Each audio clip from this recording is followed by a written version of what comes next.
Welcome back to another reading of the Mahabharata. Chapter 20, Bhargava's Curse. Radheya's one aim was knowledge. He wanted to learn about archery. He had heard that Hastinapura was famous throughout the world for archers who had been receiving instructions from the great Drona. Radheya went to the city. He was able to find Drona alone. He saluted him. Then he said, "My lord, I want you to accept me as your pupil. I want to learn archery from you." Drona wanted to know who he was. Radheya said, "I am the son of Adhiratha. I am Radheya, the Sutaputra." Drona did not relish the idea of teaching the archery to the son of a Suta. He said, "You are a Sutaputra. I will not teach archery to low-born people." Radheya went back. He wended his way homewards, haunted by the name Sutaputra, a stigma which clung to his name like the very end of his pain-filled life. He spent days and nights thinking out a way to acquire mastery in archery. He found that his being a Sutaputra was a great barrier everywhere. Radheya was desperate. At last, he decided to go to Bhagwan Bhargava and learn archery from him. This man was a hater of Kshatriyas. Radheya knew about the terrible anger of the Rishi. He was in a dilemma. He argued to himself that since a Sutta is one who was born to a Kshatriya and a Brahmin, he would say that he was a Brahmin. If he said that he was a Brahmin, he would certainly be accepted by the great man as his pupil. He made up his mind. Radheya reached the ashrama of the great Bhargava. With hope burning in his heart like a torch, he entered the ashrama of Bhargava. With his matted locks and burning eyes, Bhargava was a terrible personality. Radheya was overawed by him. He fell at the feet of the great man with reverence and said, "I have come to you with hope and longing. Please, do not send me back empty-handed." The sage lifted him up. Radheya's eyes were full of tears. His frame was trembling with fear and a strange exhilaration. Bhargava was pleased with the young man and his humility. Radheya told him that he was a Brahmin and he wanted to learn archery. Bhargava smiled at him gently and said, "I will certainly teach you all that I know. I will do it willingly." Radheya's education began. He spent many happy months and years in the ashrama of Bhargava. He was able to forget the incessant pain which was gnawing at his heart. He forgot the insults that had been heaped upon him because he was a Sutaputra. He forgot the unknown woman of his dreams and the mystery attached to his birth. The dreams were less frequent now. Radheya was bent on only one thing: knowledge. Knowledge meant power. It meant fame. It meant recognition. It was the only thing worthwhile in the world of men. Fate thought that the time of peace and contentment that Radheya was enjoying should be brought to an end. Fate is indeed a willful woman. She is gifted with a perverse sense of humor. She can laugh only when her victims weep. She is happy only when she sees someone hurt by her terrible hand. It was so in the case of Radheya. His education was now complete. Bhagwan Bhargava had taught him all the astras, even the Brahmastra and the powerful Bhargavastra. It was nearing the time of the departure of Radheya. Bhargava was giving him his final piece of advice. He said, "I have been very happy all these days. It was a pleasure to teach you archery. I have given you all the wealth of knowledge that I had. I am proud to have had you as my disciple.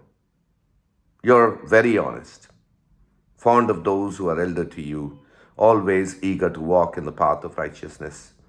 You must use the knowledge you have acquired in upholding Dharma. You must never use it in an unrighteous cause." The sun had now reached the heavens. The heat was unbearable. The great Bhargava wanted to rest under the sun,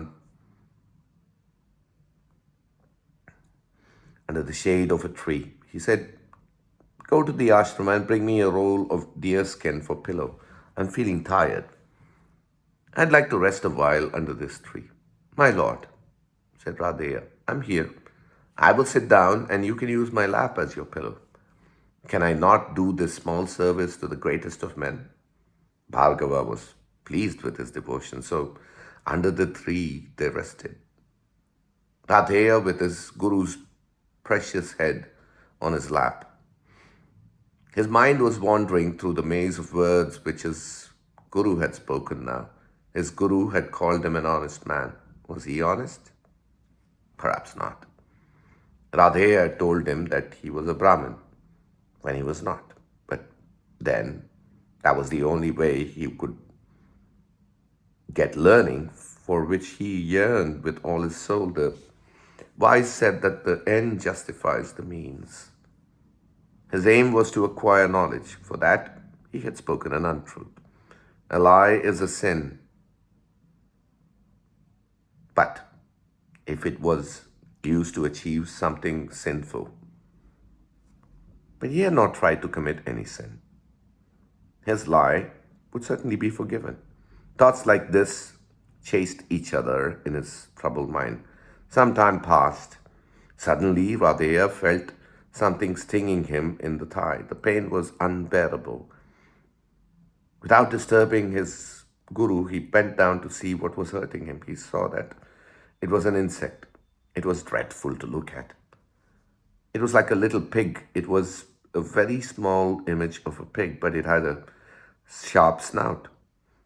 The snout seemed to be made of steel. It felt so hard. This snout was embellished with several rows of teeth.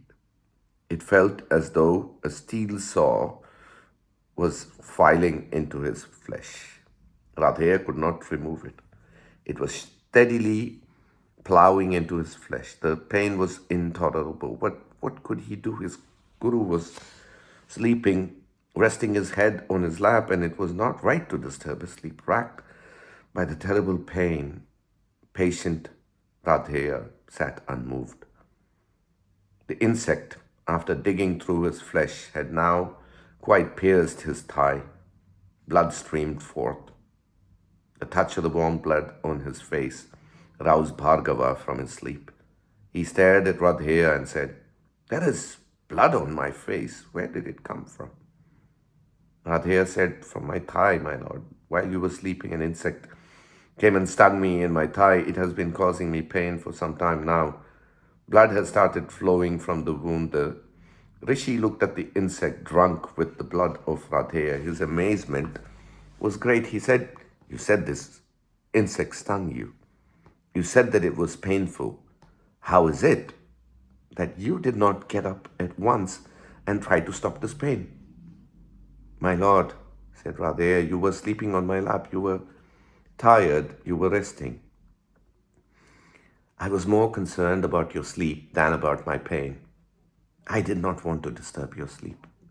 Hence, I did not pay any attention to it."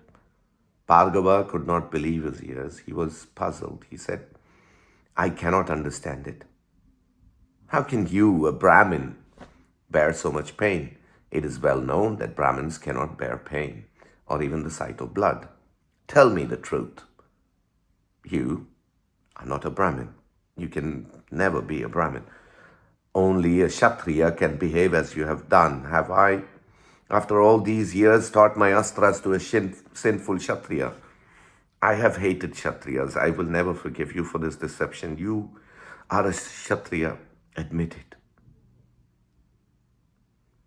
Radheya fell at his feet. Tears streamed from his eyes. It broke his heart to think that all that he had learned would become futile. He realized that it would be so. He held on firmly to the feet of his guru and said, "Forgive me, my lord. You have been more than a father to me. A father should forgive the faults of his child. I am not a Brahmin, but then I am not a Kshatriya either. I am Radheya, the Sutaputra. My father is Atirata. A Suta is born of a Kshatriya and a Brahmin. Hence, I told you I was a Brahmin. The only thing I wanted was learning. Learning, they say, cares not for caste or creed. In your nobleness, you must overlook this fault of mine. I told a lie to you, but it was only to become your pupil. I have been devoted to you. To me, you are dearer than anything else in this world. Please show mercy and forgive me. I beg of you, please, please forgive me. Bhargava was furious. He would not relent. Not all the tears and the prayers of poor, unfortunate Radheya could move him. He was firm. The rishis, they say, have all their senses under control. But it is evident that anger is the one thing they have never been able to control. To think that such a great man as Bhargava, a man who had practiced austerities for years and years, should have lost his temper so easily is strange. He forgot the devotion of Radheya. He forgot his humility. He forgot the affection of his pupil. And he was blind to the fact that it was this affection for him that made Radheya suffer the insect to sting him. He was himself so fond of Radheya, he forgot even that. Only one thing stood out. Radheya had spoken a lie. All the other facts were thrown right back into the ground. Everything was out of focus. Bhargava used the one weapon that rishis are capable of using. He cursed Radheya. He said, "You have learned archery under false pretenses. When you were desperately in need of an astra, your memory will fail you. You will not be able to remember it." Radheya fell at his feet senseless. He roused himself a few moments later with sobs racking his form. He implored, "Why? Why have you cursed me like this, my lord? I spoke a lie only because I wanted knowledge. You must not be so harsh. It was of no use." The Brahmin's words had been spoken. They were irrevocable. There was no way of recalling his words. Bhargava then addressed Radheya in a slightly mollified tone. "I have spoken. Nothing can change it. But there is one fact about which I can assure you. You've wanted fame. You will get it. You will be known in after times as the greatest archer that ever graced the earth." The great Bhargava left him and went away. Radheya slowly raised his head. He saw that his guru had gone away. Wiping his eyes with his forearm, he walked away, sunk in the depths of despair. He walked aimlessly. He did not know where he was going. He reached the shores of the sea. He sat there. He knew not how long. The beating of the waves against the shore made him think of his own ineffectual attempts to fight against the world which had set its face away from him because he was a Sutaputra. The mournful dirge of the sea was like a balm to his wounded heart. He got up from there and walked away. When he was coming back, he saw an animal flash past. More by instinct than anything else, he shot an arrow at the animal. It fell down dead. He went near and found to his horror that it was not a deer, as he had imagined it to be, but a cow. It belonged to a Brahmin.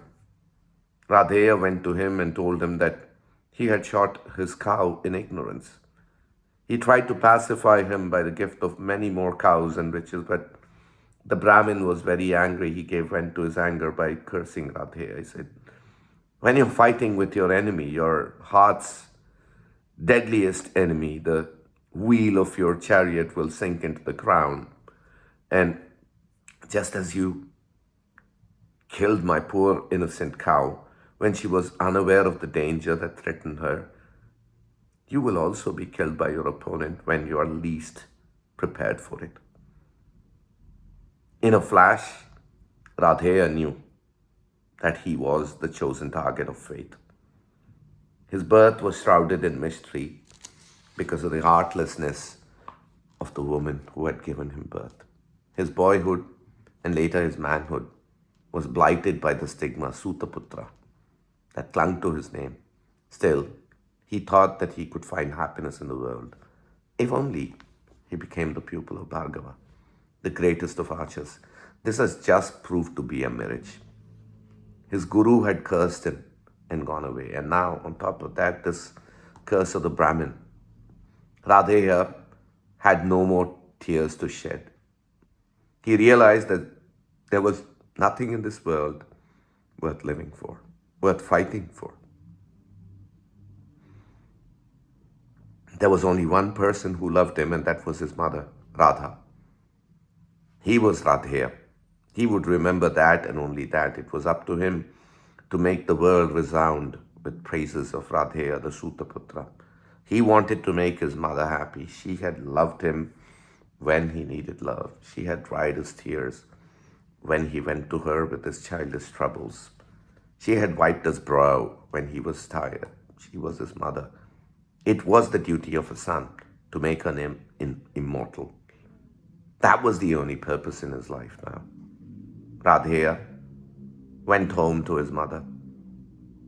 She heard that his education was now complete. He could not tell her, at least now at once, that it was all to no purpose since the course had been altered. The curse had ruined it all. He did not want to break her heart, so he denied himself the comfort of her love and sympathy to tide over the difficult days fraught with pain and despair. He was with her for a few days. Then he told her that he would go to the Kuru palace in Hastinapura.